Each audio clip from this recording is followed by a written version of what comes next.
You're listening to the Health Courage Collective podcast, episode 111, Stop Striving for Success. Welcome to the Health Courage Collective podcast, the show for women who are too busy to slog through hours of generalized, inapplicable, and often contradictory health information, but too smart to ignore that a few minutes of focused attention now can prevent years of suffering in the future.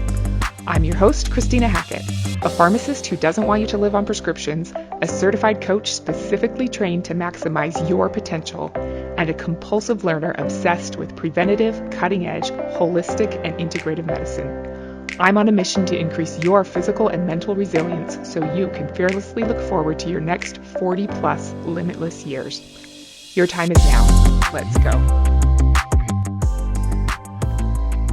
Hello, my friend, and welcome to another episode. I hope that everything is going great in your world.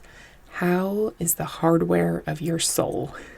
Is it useful to you to think of it that way? We're not striving for optimal health for bragging rights or as a means unto itself. We just need high-tech hardware to allow our unique software to make a difference in the world. Even the very best software isn't as effective when it's running on suboptimal hardware. Today, we're going to talk about why you should stop striving for success. Don't worry, I still want you to have an amazing life that's even more than you could have dared to believe possible. We're told to set goals for ourselves. High-achieving people have goals. This is true, and it's all awesome. You're told to keep your eye on the prize and be single-minded about achieving the specific outcome you desire. You should have a deadline for your goal. You should visualize yourself being given an award or some sort of validation for your accomplishment. Achieving this goal is your opportunity to prove yourself. Show that you're worthy of praise and recognition. These all have their place, but today we're going to explore why not to aim for success. When you're out to prove yourself, you're single-minded, on a timeline, and desperate for success, it makes missing the deadline or not appearing flawless right away scary and bad. It puts all the focus on the outcome. If you don't achieve the outcome, then all of that effort put forth to try to get there was a waste. If people don't notice your achievement, you might as well have spent the last few months watching FBI Most Wanted and ordering Uber Eats, because you're worse off than if you had never tried in the first place. John W. Gardner says, "We pay a heavy price for our fear of failure. It is a powerful obstacle to growth. It assures the progressive narrowing of the personality and prevents exploration and experimentation. There is no learning without some difficulty and fumbling.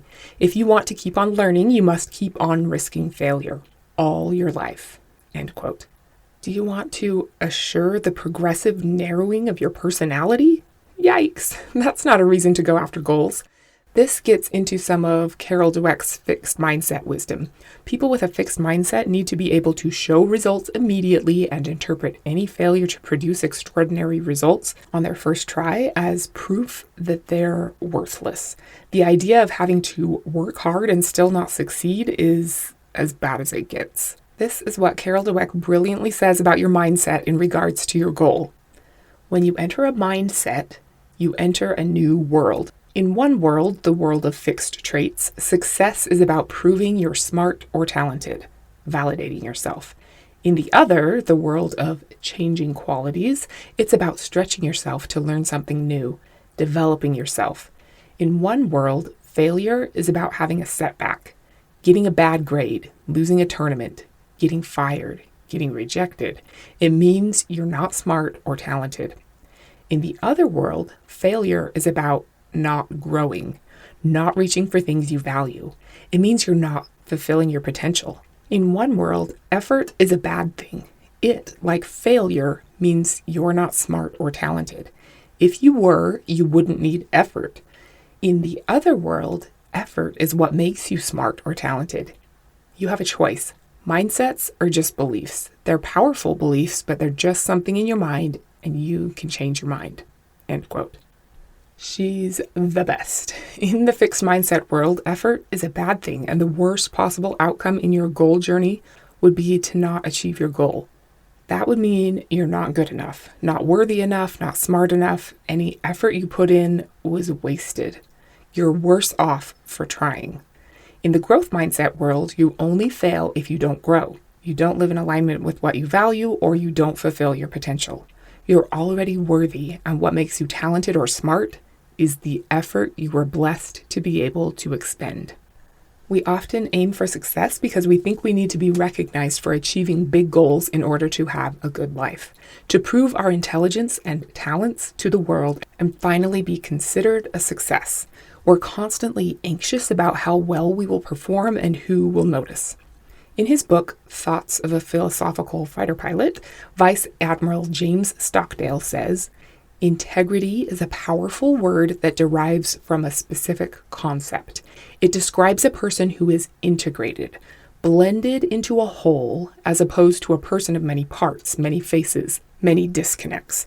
The word relates to the ancients' distinction between living and living well. Contrary to popular thought, a person of integrity is typically easygoing with a sense of humor. He knows himself, reflects a definite and thoughtful set of preferences and aspirations, and is thus reliable. Knowing he is whole, he is not preoccupied with riding the crest of continual anxiety, but is free to ride the crest of delight with life." End quote.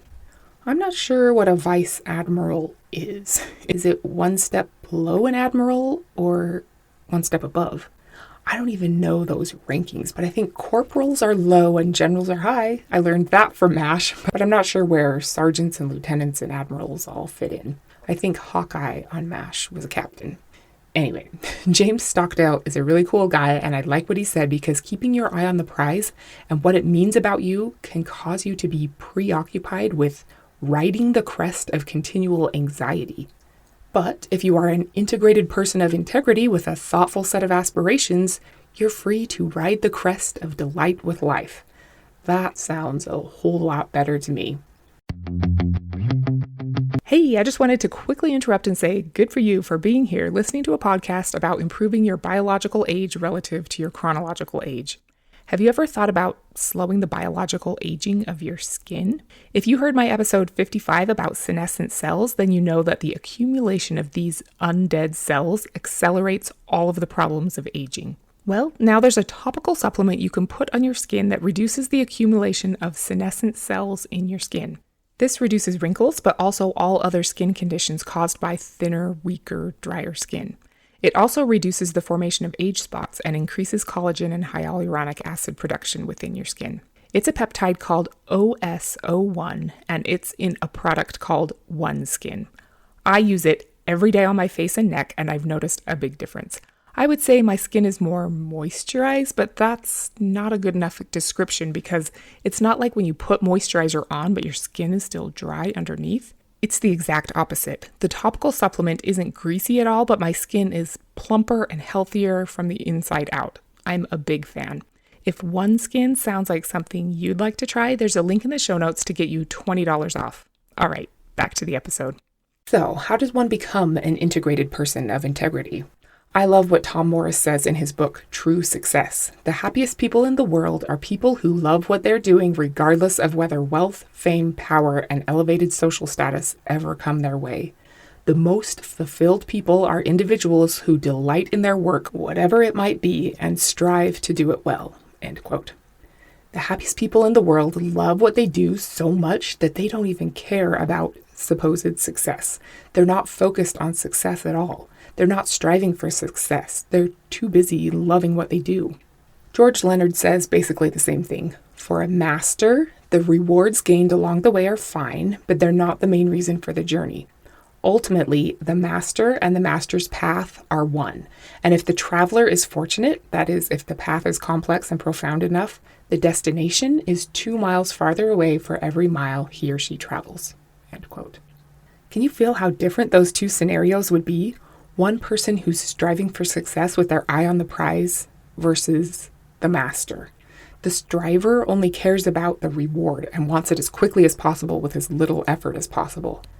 The master doesn't much care about rewards along the way and hopes that the prize gets 2 miles farther away for every mile he travels toward it.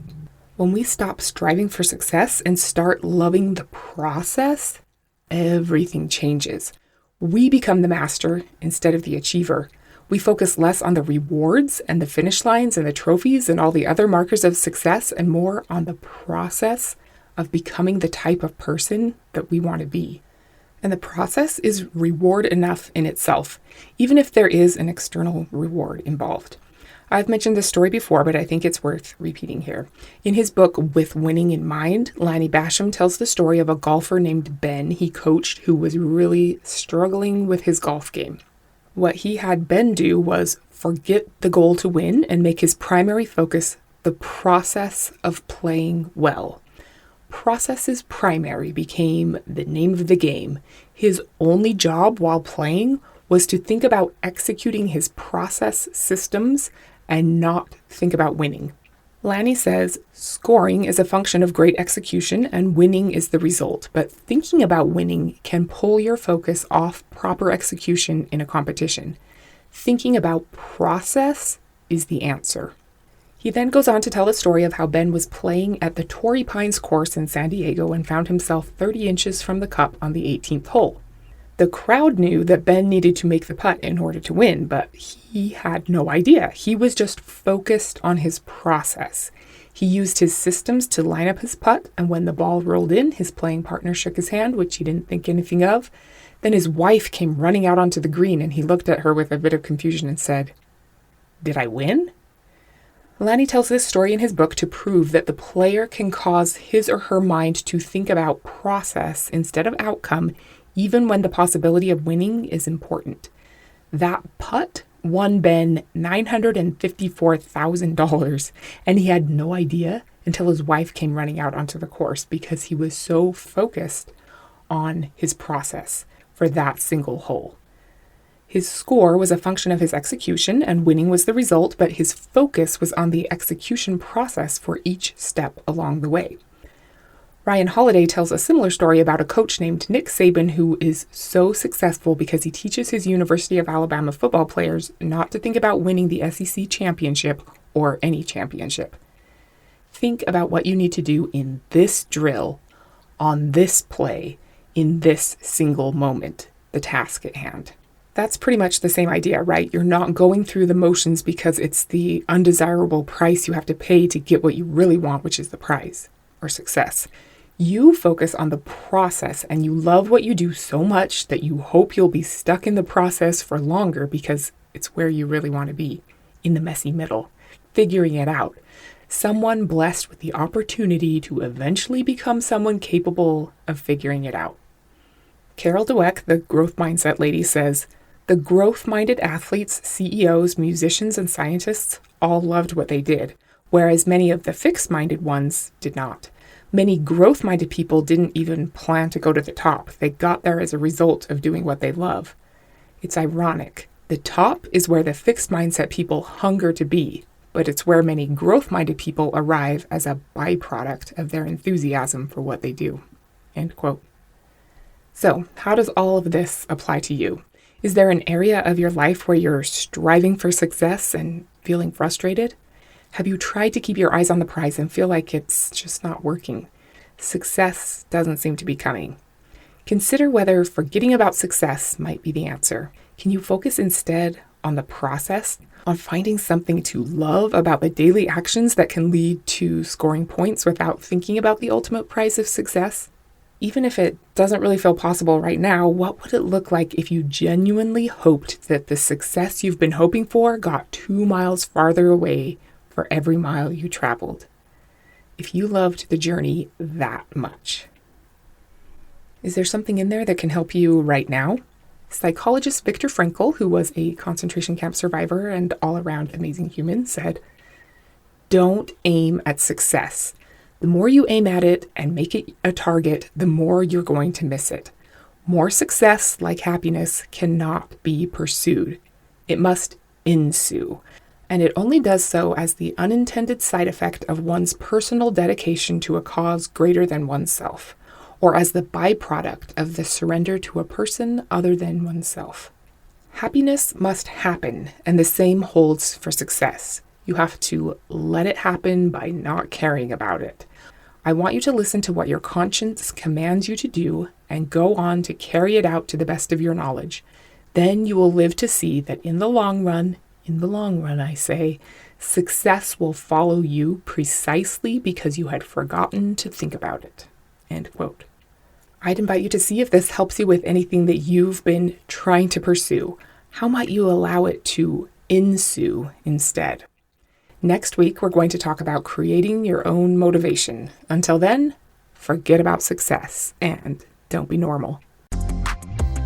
Thank you so much for tuning into the Health Courage Collective podcast. I am truly honored that you have paid me the enormous compliment of your time and attention.